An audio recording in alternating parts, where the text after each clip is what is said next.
en France, 1 fois sur 5, en cas d'accident mortel, un des protagonistes était sous l'emprise de drogue et notamment de cannabis. C'est au moment de l'accident, quand il est trop tard, qu'on s'aperçoit qu'on a des réflexes altérés. Avant, on ne s'aperçoit pas, hein, on est conscient, on a l'impression qu'on va pouvoir conduire. Il faut savoir anticiper et se dire « Ah oui, c'est pas parce que je ne ressens rien au moment où je prends ma voiture que je suis dans l'état de la conduire ».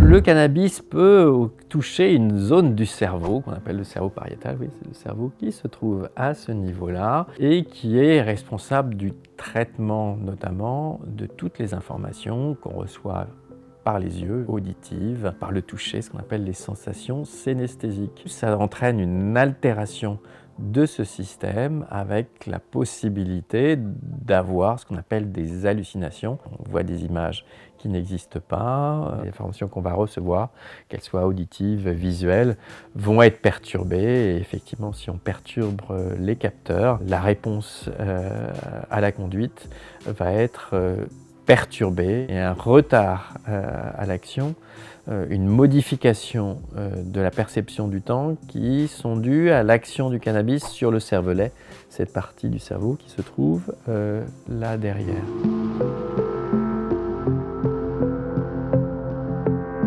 On a remarqué que nos consommateurs problématiques de cannabis utilisaient la substance pour ce qu'on appelle gérer ses émotions.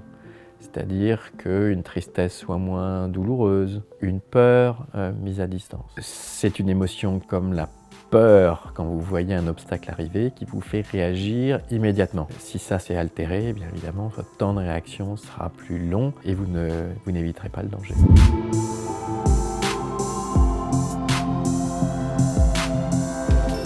Vous avez le cannabis qui va altérer les réflexes, l'alcool qui va altérer la vigilance et donc les risques en termes d'accident sont multipliés par 29. C'est vrai qu'il faut être aussi responsable et se méfier, je dirais, de son propre jugement. D'autant plus que comme le produit affecte le jugement, il affecte aussi la partie du cerveau chargée de dire « attention, stop ».